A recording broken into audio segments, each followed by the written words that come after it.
This is a revision video covering all the key topics for AQA GCSE Combined Science Biology Paper 1. We're going to go through absolutely everything, although not in a huge amount of detail because otherwise we'd be here all year. If you're taking GCSE Biology, or what you might know as triple science, then you do need to know everything that's in this video, but also some additional content as well. We start with eukaryotic cells, cells that contain a true nucleus, like this animal and plant cell. Eukaryotic cells consist of a cell membrane wrapped around cytoplasm, and they contain a nucleus, a little pack of DNA wrapped in a membrane. They also contain ribosomes where protein's made, which are drawn quite large here, but in reality are too small and transparent to see with a light microscope, and mitochondria, which are about the same size as a bacteria. In addition, plant cells and the cells of algae have a cell wall made from cellulose, a polymer of glucose, green chloroplasts full of chlorophyll, which absorb light for photosynthesis, and a permanent vacuole full of cell sap. You need to know the functions or jobs of each subcellular structure, or organelle. So you need to know that the nucleus contains all the DNA and controls the actions of the cell. The cytoplasm is where the chemical reactions take place. The cell membrane controls the passage of substances in and out of the cell. It acts sort of like a bouncer. The ribosomes are used for protein synthesis, making protein. The mitochondria are the key site for respiration, where energy is released. Some cells, like plant cells and fungi cells, have a cell wall. In plant cells, this is made of cellulose, and for both of them it strengthens and gives the cell support. Plants also have chloroplasts full of chlorophyll, and this is where photosynthesis takes place. They also have a permanent vacuole, which is a store of cell sap and will keep the cell rigid to support the plant. Prokaryotes, for instance bacteria, lack membrane-bound subcellular structures. Their DNA exists as a single circular chromosome, and sometimes these small circular plasmids which contain genes for things like antibiotic resistance. Their ribosomes are smaller than eukaryotes, and they reproduce by binary fission or mitosis. This means they can rapidly increase in numbers, with division times often as short as 20 minutes provided they have sufficient nutrients and a suitable temperature. Every time they divide, the population will double. So you start with one bacterium, and after 20 minutes you have 2, after 40 minutes you have 4, and after an hour you have 8 because it keeps on doubling every 20 minutes. An hour later you've got 64, an hour after that you've got 512, and by the time we get to 4 hours you already have 4,096 bacteria. Now when we're thinking about multicellular organisms like animals and plants, their cells can be specialised. Cells in different parts of the organism can have a slightly different structure that is adapted to their function or their job. This often involves a change in shape, or the presence of more or fewer subcellular structures. In animals, this specialisation happens very early in development. For instance, a sperm cell will grow a tail to help it move and will be packed with mitochondria to give it extra energy to swim. A nerve cell has a very branched shape to allow one neuron to communicate with hundreds of others.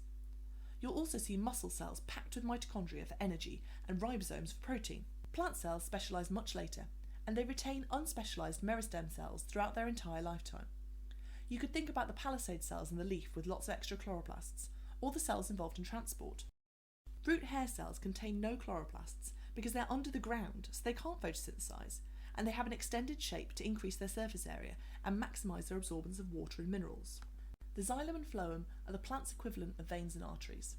The xylem transport water and mineral ions from the roots up to the leaves in a process called transpiration.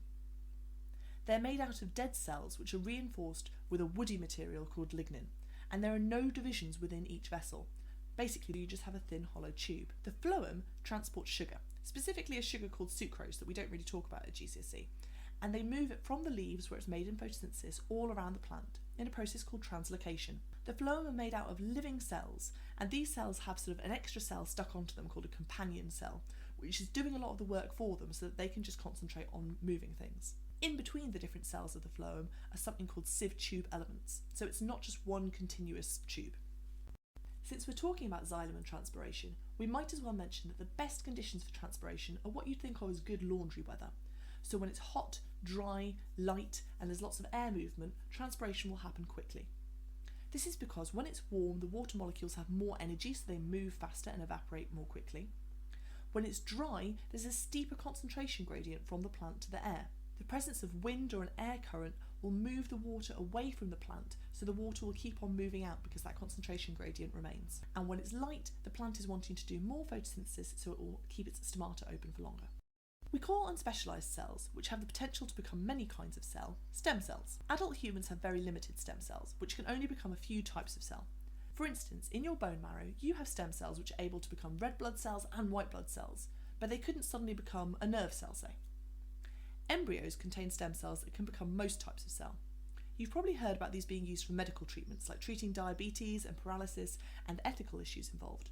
Is it okay to make an embryo just for its stem cells and then destroy it? You might hear this called therapeutic cloning. An embryo is produced with the same genes as the patient. The stem cells are harvested, and because these share the patient's DNA, they won't be rejected, and the patient won't have to take nasty immunosuppressant drugs. As well as ethical or religious objections, you should also know that there are some risks involved, such as viral transfer. Plants, as we said, have meristems which contain cells that can become any kind of cell, and that's why it's possible to clone plants using cuttings. This is really useful for helping to conserve endangered species, or to produce large numbers of a particular plant, such as a disease-resistant crop. Next in the cells topic, we talk about microscopy, the science of making things look bigger so we can study them. You should know that resolution is the smallest measurement you can make, and magnification is how much bigger the image looks than the actual object.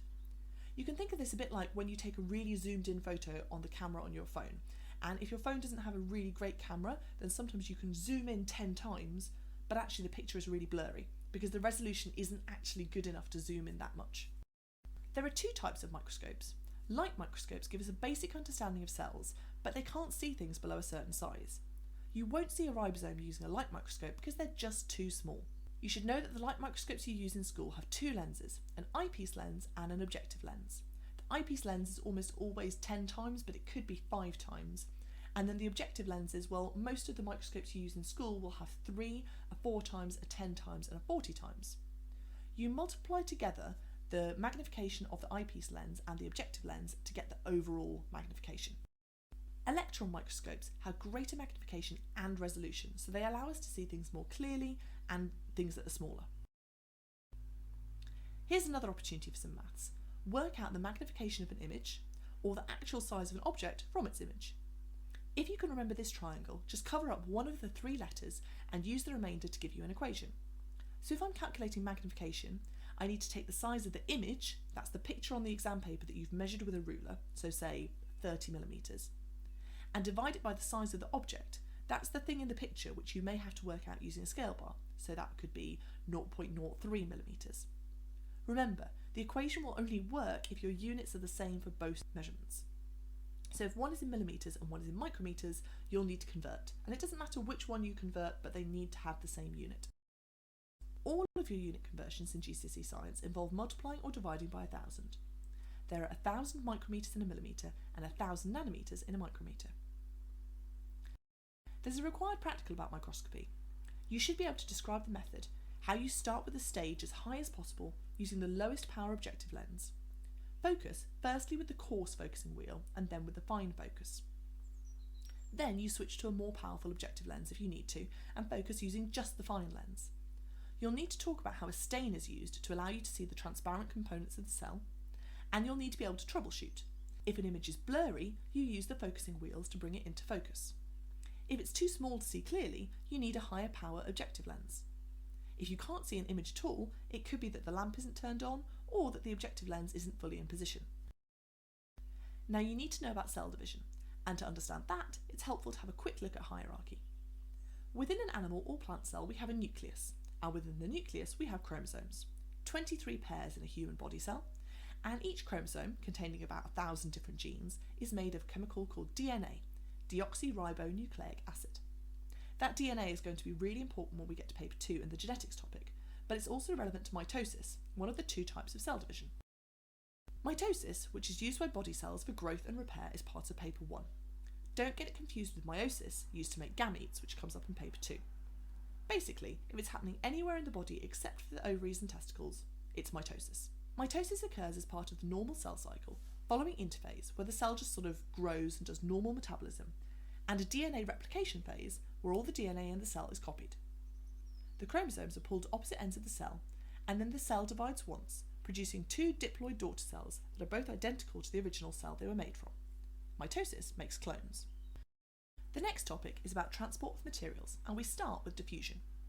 Diffusion is the overall movement of particles from an area of high concentration to an area of low concentration until they reach equilibrium. I say overall movement because actually the particles don't suddenly stop moving when the system reaches equilibrium. It's just that now they're going back and forth at the same rate, the same speed. So overall, there's no more change in where their positions are. If you want to, when describing diffusion, you can use the phrase down a concentration gradient to save yourself some words. But make sure you're saying down, not across or along, as those are wrong. It occurs in gases and solutions and can occur both with and without a membrane. As an example here, you can see these oxygen molecules diffusing from outside the cell, where there are lots of them, to inside the cell, where there are few. Diffusion is important in animals and plants. For instance, oxygen and carbon dioxide move from the lungs into the bloodstream via diffusion, or through the plant mesophyll.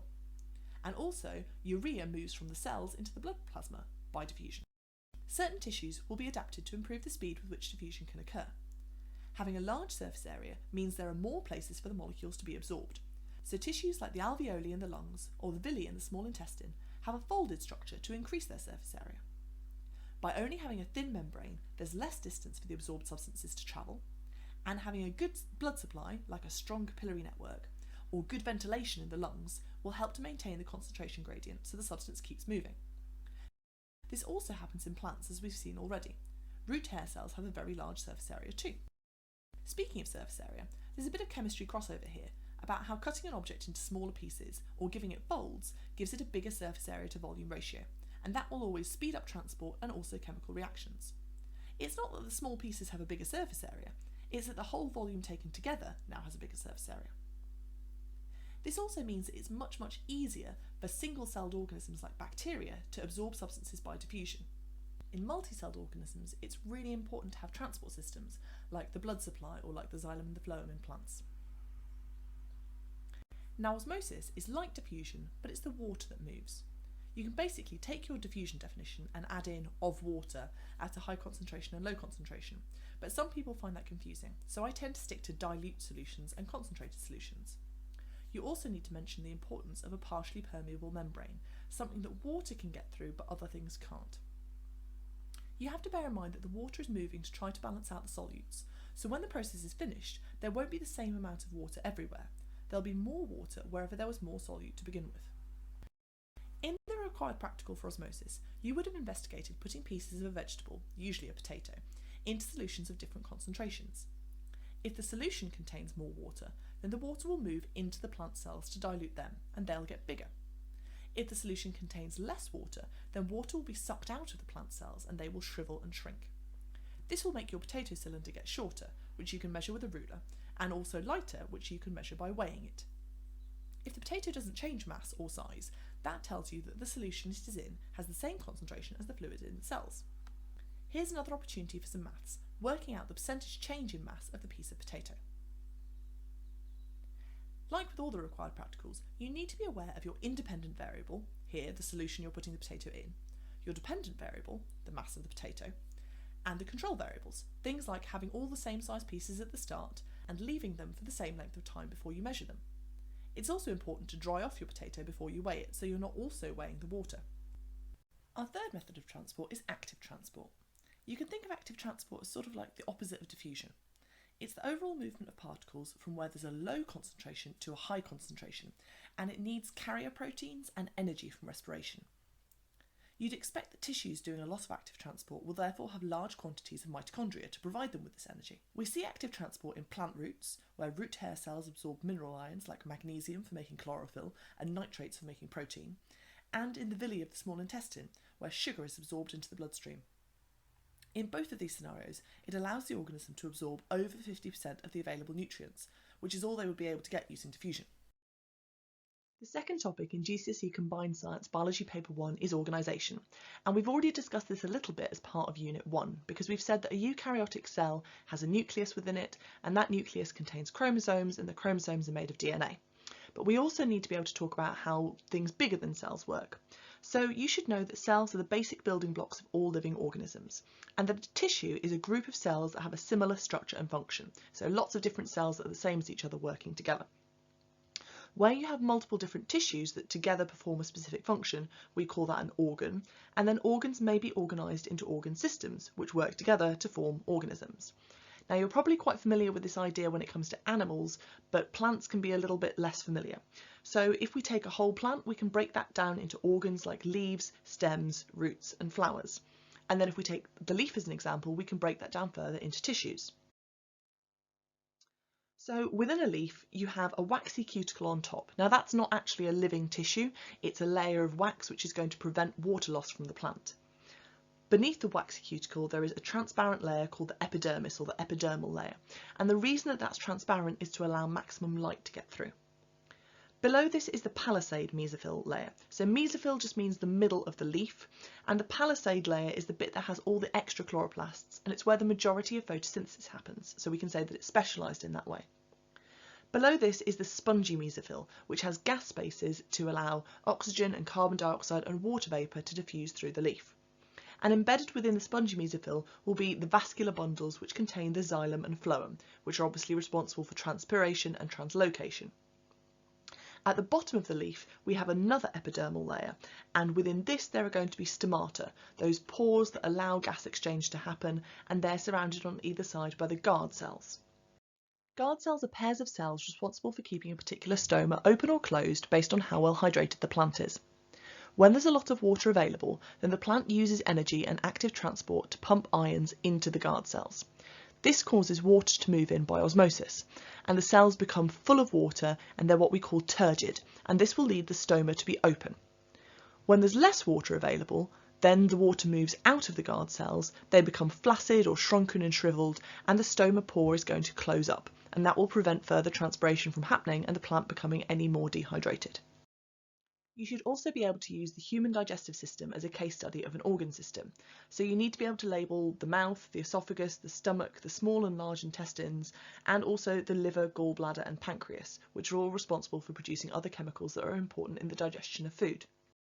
The purpose of digestion is to turn large, insoluble food molecules into smaller molecules that can be absorbed through the small intestine. It's vital for digestion that your cells are able to make enzymes. These are biological catalysts, molecules that can speed up the rate of reaction like respiration, photosynthesis and digestion without being used up or changed themselves. They're made out of protein, so any cell that needs to make enzymes will contain lots and lots of ribosomes, which can make proteins out of amino acids. Each enzyme is specific. That means it has a particular shape, and its active site is going to fit exactly the shape of the substrate that it interacts with.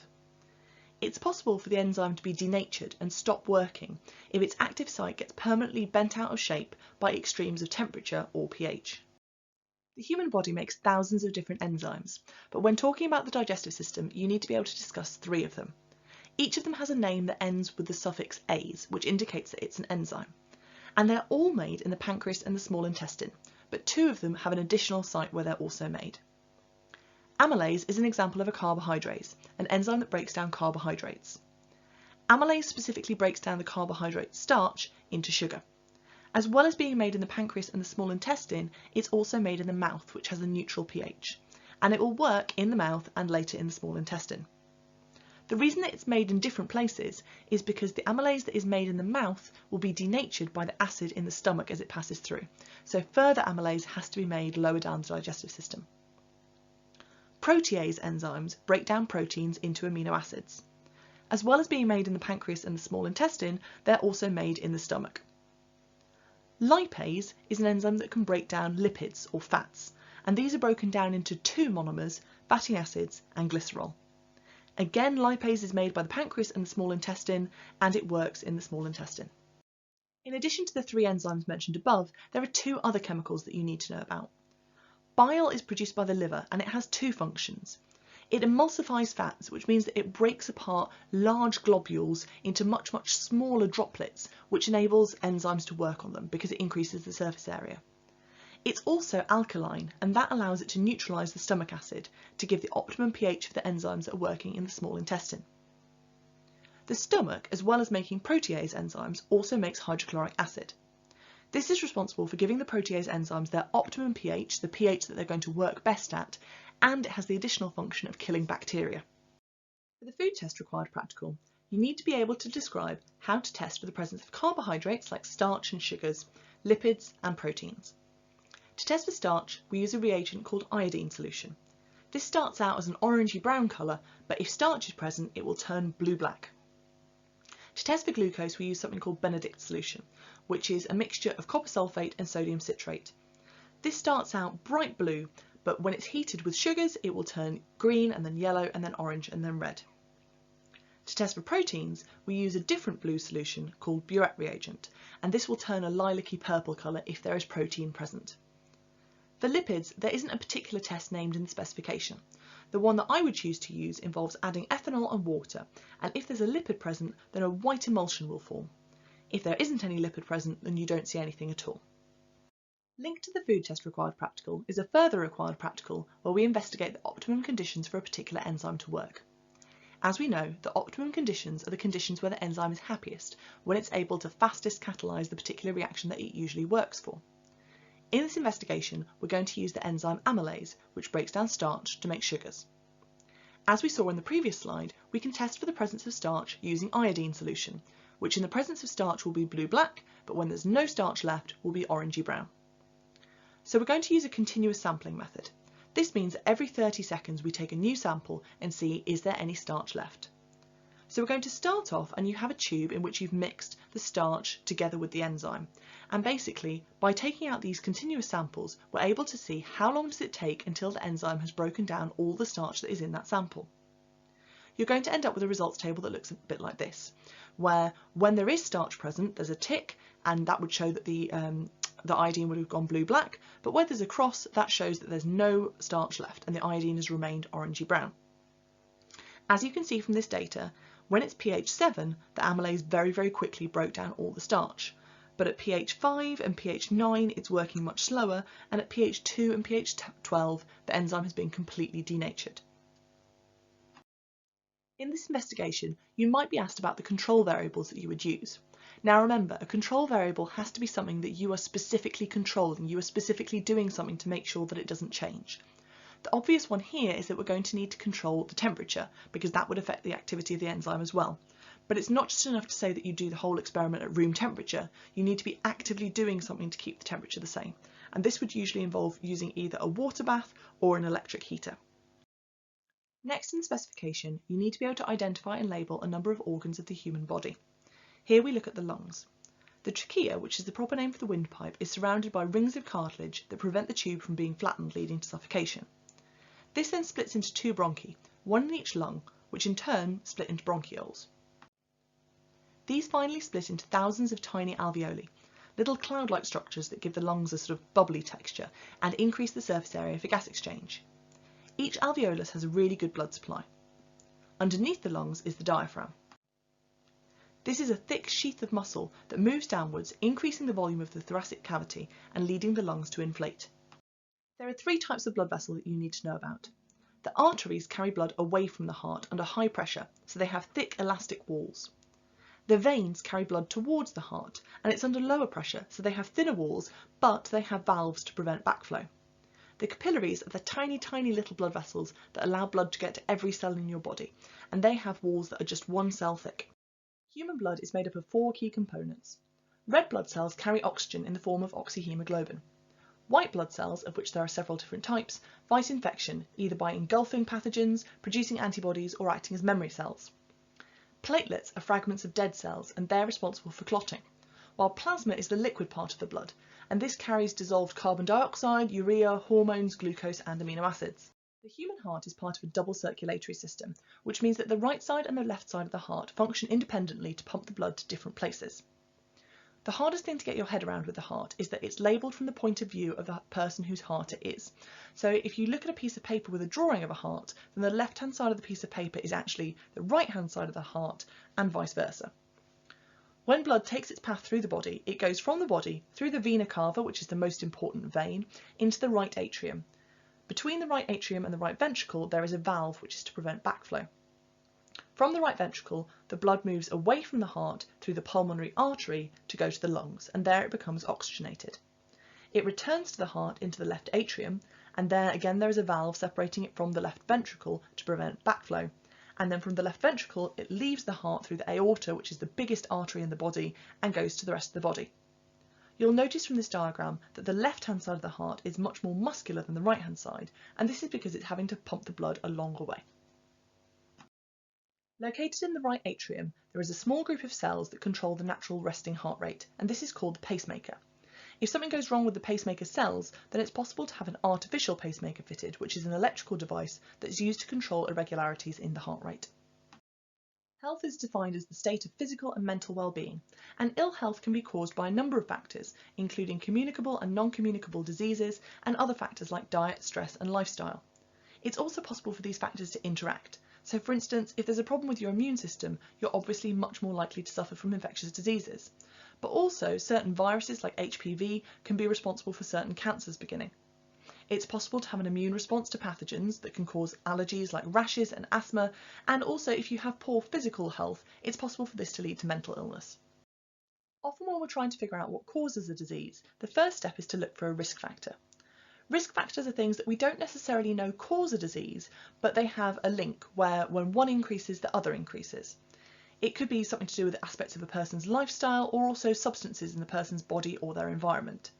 For instance, we know that cardiovascular disease is increased by certain kinds of diet and smoking and lack of exercise. We know that obesity is a risk factor for type 2 diabetes. We know that if you abuse alcohol, you're more likely to have liver and brain function issues. And obviously there's a link between smoking and lung disease and lung cancer, and also a risk for unborn babies if their mothers smoke. And finally, carcinogens like ionising radiation can lead to cancer. Coronary heart disease is an example of a non-communicable disease. In other words, it can't be passed from person to person. It's caused when plaque causes the arteries to narrow, reducing the blood flow and therefore the oxygen supply to the heart. It can be treated with stents, drugs called statins, or a heart transplant, and you may be asked in a question to evaluate which of these would be the best option. Remember, whenever you see a question that asks you to evaluate, you need to compare the different options and finally come up with a conclusion. Cancer is another example of a non-communicable disease. It occurs when normal body cells undergo a series of mutations leading to their uncontrolled growth and cell division. Whereas a normal cell will divide a set number of times before stopping dividing and eventually dying, a cancer cell will continue to divide and eventually begin growing its own blood vessels and just getting bigger and bigger and taking over.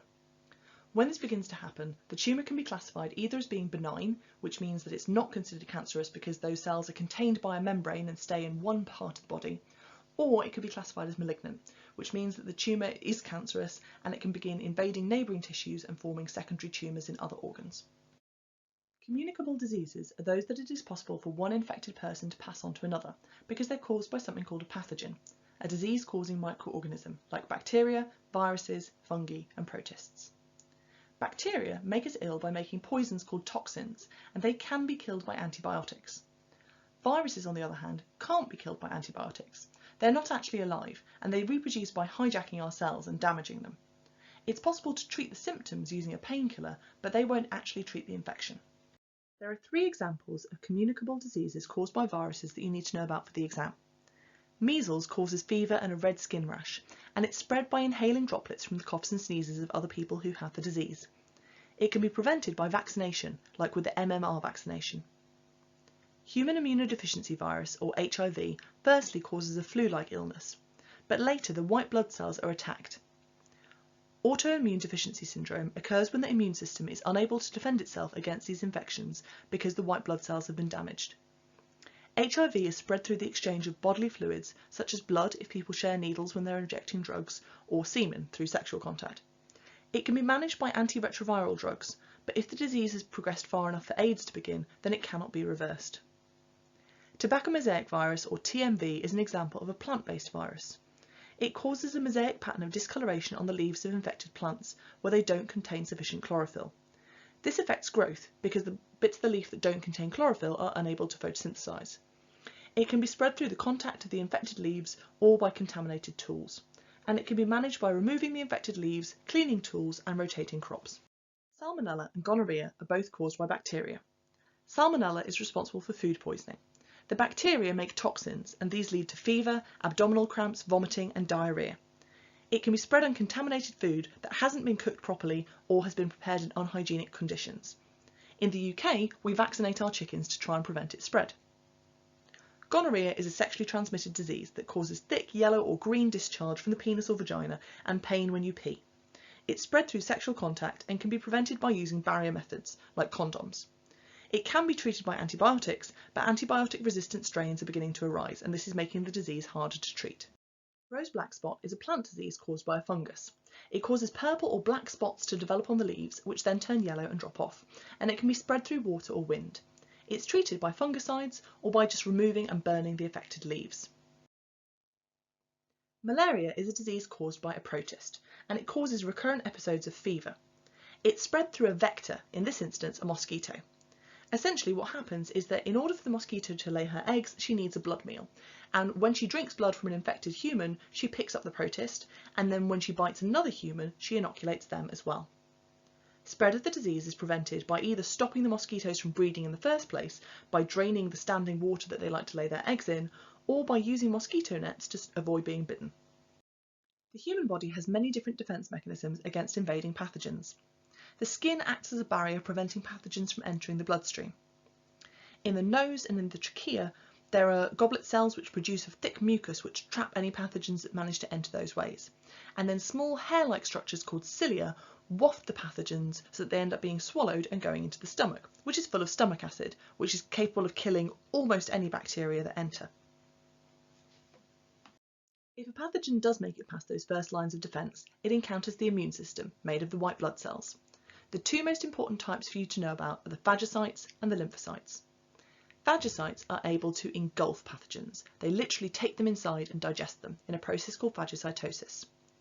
Lymphocytes can produce both antitoxins and antibodies.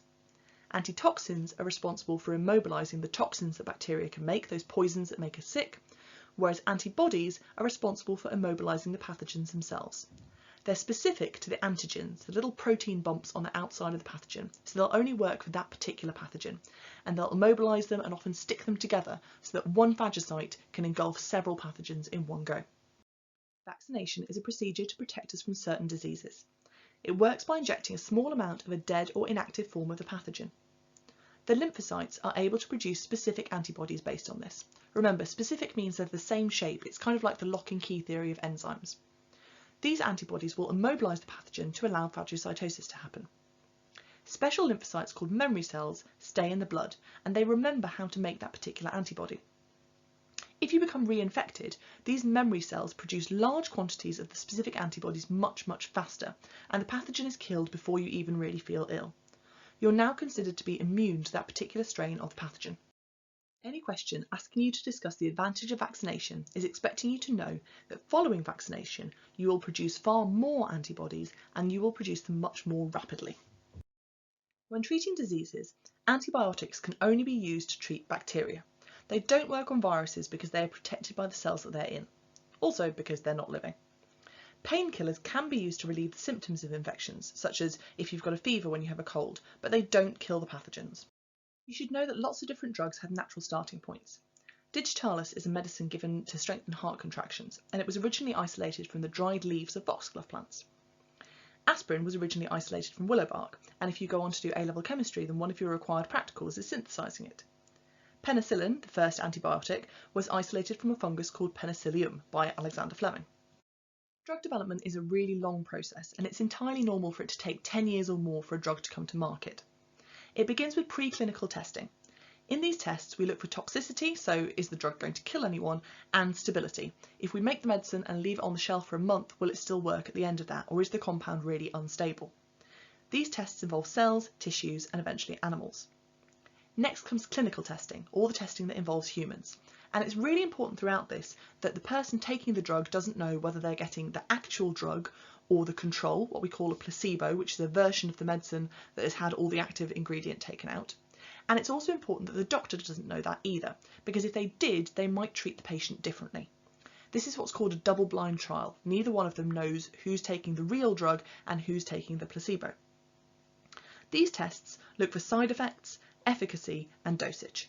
So initially a very low dose will be given to healthy volunteers to see if they experience any side effects. Healthy volunteers are used so that we're not making anyone who's ill any iller, and also so that if any side effects occur, we know it's because of the drug that they're taking and not because of the disease that they have. Later, we move on to volunteers who actually have the disease, and here we can look at efficacy. Does the drug actually work, and does it work better than the drugs that we currently have on the market? And also we can look at dosage. What's the right amount to give these people? Once the scientists have a large amount of data, this is subject to peer review. This means that other scientists and other doctors will look at it to check that there isn't any bias and to make sure that the data is actually valid. After the drug is licensed, there will be continued monitoring in case new information comes to light or we find out new things that mean it's no longer appropriate for that drug to be on the market. The final unit in GCSE Combined Science Biology Paper 1 is Bioenergetics, and we begin with photosynthesis. Photosynthesis is an endothermic chemical reaction used to store energy in glucose. As you know from chemistry, endothermic reactions absorb energy from their surroundings, and this may lead to a temperature drop, but it doesn't have to be heat energy that's absorbed, and here it's light. The light is absorbed by the chlorophyll in the chloroplasts within plant and algae cells. You need to know both the word equation and the symbol equation, and it's really important that you don't mix these up. In the biology paper, if they ask you for words, you have to use words, and if they ask you for symbols, you have to use symbols. If you mix and match, no marks for you. It's also really important with the symbols that you make sure that the numbers in the molecular formulae are subscripts. They're small and they go below the line. If you write a squared sign instead of a subscript 2, you won't get the mark. The glucose made in photosynthesis can be used for 5 different things. It can be used for respiration to release energy for the plant. It can be combined with nitrate ions to make amino acids, which can then be synthesized into proteins. It can be used to make insoluble starch for storage. It can be used to make cellulose, which is required for making cell walls for plants. And it can be used to make lipids, which is also for storage.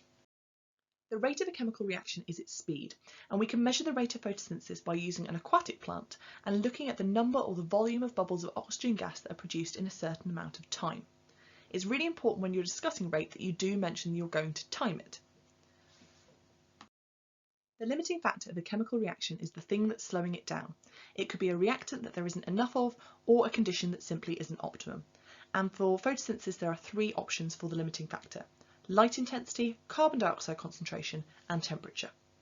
Now, when you're looking at a graph and looking for what the limiting factor is, you need to be aware of which part of the graph you're looking at. So if we take this light intensity graph and split it about here, in the first part of the graph you can see as light intensity increases, so does the rate of photosynthesis. And this tells me that light intensity is limiting. The more light I give the plant, the more it can photosynthesize because it just didn't have enough to begin with. But eventually the graph plateaus, it flattens out. And that tells me it doesn't matter if I increase the amount of light anymore, the rate won't increase because something else is slowing it down. And that will be one of the other 2 limiting factors, so either carbon dioxide or temperature. With this carbon dioxide graph, we have exactly the same thing. To begin with, carbon dioxide is limiting, and as we increase the amount of carbon dioxide, we also increase the rate, but eventually the graph plateaus, and now either light intensity or temperature is limiting. The temperature graph looks a little bit different because basically as we increase the temperature, that will always increase the rate of a chemical reaction, but because this is a chemical reaction that is catalyzed by an enzyme, those enzymes will eventually be denatured by the high temperature. In the final required practical of this paper, we look at the effect of light intensity on the rate of photosynthesis. So you need to make sure that you describe how it is you're going to measure the rate of photosynthesis. You're going to use an aquatic plant or a water weed underwater so that you can either count the bubbles or measure the volume of gas produced. You have to make sure that you talk about timing this, so measuring how many bubbles there are in 10 seconds or 5 seconds or a minute, because otherwise you wouldn't be able to measure the rate. Then you need to describe how you're going to change the light intensity. It would be possible to do this with some kind of light bulb that you turned up or down, but the more normal way of doing it is having the same light bulb every time and then changing the distance from the light bulb to the plant. You also need to make sure you consider the control variables. It's really important that we're investigating light intensity, so we can't change the temperature or the amount of carbon dioxide. To keep the temperature the same, we could use a heat screen, which is going to stop the heat from the light bulb influencing the plant. You could use an LED bulb because those tend to stay quite cold, although if you're doing that you want to sort of be specific. I'm using an LED bulb so that it doesn't affect the temperature. You could keep the lamp a certain minimum distance away and never let it get too close, or you could use a water bath. So say you could have your water weed sat inside a water bath that's at exactly 25 degrees and it's being monitored with a thermostat. And you can use chemicals like sodium bicarbonate to make sure that the water is absolutely saturated with carbon dioxide and there's no way that that could be affecting anything. You may be asked in the context of this practical to discuss inverse square law. This basically means that however much you increase the distance by from a plant to a light, you're going to decrease the amount of light it receives by that number squared. So if you double the distance, it will get a quarter of the amount of light, and if you triple the distance, you will get a ninth of the amount of light. If you're taking higher tier, then you may be asked to explain about limiting factors and how they're important in economics of enhancing the conditions in greenhouses to gain the maximum rate of photosynthesis while still maintaining profit. So in order to maximise photosynthesis, we want to have the lights on all the time. We want the optimum temperature, so basically as hot as we can get without denaturing the enzymes necessary for photosynthesis, and we want to be pumping in carbon dioxide so that carbon dioxide isn't limiting. But for all of these things, we need to be conscious that they're costing us money. So for instance, we will pump in carbon dioxide until carbon dioxide is no longer limiting, and then after that point, we'd just be wasting our money by putting in any more. One thing to be really conscious of when you're answering higher tier questions about photosynthesis is keeping in mind that plants are still respiring. And so you may be asked about the gas exchange that plants do during the night time, or the point at which photosynthesis and respiration equal each other out. So you may have a graph like this, which shows us that photosynthesis is happening lots and lots during the day when it's light, but in the night time, respiration is still continuing, and therefore we'd expect that during the night time, the plants are breathing out, for want of a better word, carbon dioxide, but during the daytime, they're breathing out oxygen. Respiration is an exothermic chemical reaction that occurs in all living cells all the time. It's used to release the energy that's stored in the chemical energy store of glucose, and organisms can then use this energy for building larger molecules like starch, glycogen and proteins, for movement and for keeping warm. You should be prepared to discuss the differences between aerobic respiration, which uses oxygen, and anaerobic respiration, which doesn't. Aerobic respiration breaks down glucose to produce carbon dioxide and water, but anaerobic respiration in animals breaks down glucose into lactic acid, and in plants and in yeast breaks down glucose into ethanol and carbon dioxide. This is really important in the food industry. It's called fermentation, and it's responsible for making the ethanol that goes into beer and wine, and also for making bread rise, because the carbon dioxide bubbles push up the dough.